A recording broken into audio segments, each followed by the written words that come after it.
Hello student, we were discussing about land reform system, जिसमें हम लोग परमानेंट सेटलमेंट या रैयतवारी सेटलमेंट के बारे में पढ़ चुके थे। Now we will discuss about Mahalwari system.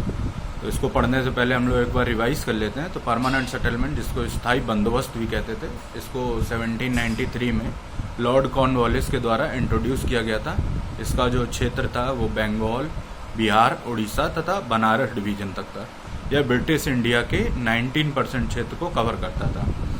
और इस व्यवस्था के अंतर्गत जो सरकार थी, सरकार ने जमींदार को राइट ऑफ ऑनरशिप दे दिया लैंड का। और ये राइट ऑफ ऑनरशिप थी, ये हेरिडेटरी थी, एक पीढ़ी से दूसरी पीढ़ी को ट्रांसफ़र की जा सकती थी।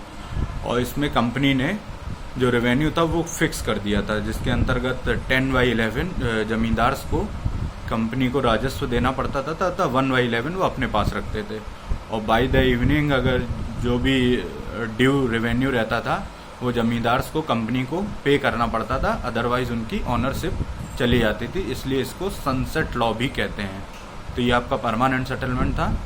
इसके बाद है रैयतवारी सेटलमेंट। इसको सन 1820 में थॉमस मुनरो के द्वारा इंट्रोड्यूस किया गया था, जो कि मद्रास के गवर्नर थे। और इसका क्षेत्र था मद्रास, बम्बई तथा आसाम के कुछ पार्ट में इसे लागू किया गया था।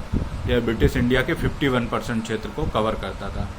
और इस व्यवस्था के अंतर्गत सरकार ने किसानों से सीधा बंदोबस्त किया था। उन्होंने जमींदार वर्ग को ख़त्म करना चाहा था, क्योंकि वो स्थायी बंदोबस्त में एक फिक्स रेवेन्यू के बाद जमींदार जो कमाई करते थे उससे कंपनी को कोई फ़ायदा नहीं हो पाता था। इसलिए इस व्यवस्था में इन्होंने डायरेक्ट किसानों से बंदोबस्त किया और जो रेवेन्यू था उसको फिक्स नहीं किया गया था।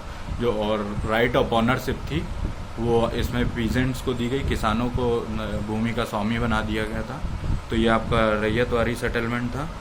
और फिर आया महलवारी सिस्टम। महलवारी सिस्टम को इंट्रोड्यूस किया गया था हॉल्ट मैकेंजी के द्वारा सन 1822 में। इसका जो क्षेत्र था वो वेस्टर्न यूपी, आगरा, मतलब आगरा रीजन, सेंट्रल इंडिया जो कि आज का मध्य प्रदेश है, एंड इसको बाद में एक्सटेंड किया गया पंजाब तक। तो यह टोटल ब्रिटिश इंडिया के 30% क्षेत्र को कवर करता था।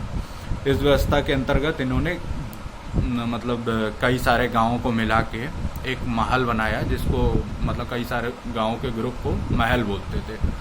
तो ये उनके द्वारा कलेक्ट करते थे और इस पूरे सिस्टम को महलवारी सिस्टम कहा गया। जो रेवेन्यू कलेक्ट करने का काम था वो विलेज हेडमैन या विलेज लीडर्स को दिया गया, जो कि जमींदार की तरह होते थे। इसलिए इसको टेम्परेरी जमींदारी सिस्टम भी बोला गया या स्थायी बंदोबस्त का संशोधित रूप बोला गया। और इस व्यवस्था के अंतर्गत भी जो राइट ऑफ ऑनरशिप थी लैंड की वो किसानों को ही दी गई थी। तो इस तरह हम लोग ये महलवारी सिस्टम था। Okay, thank you so much.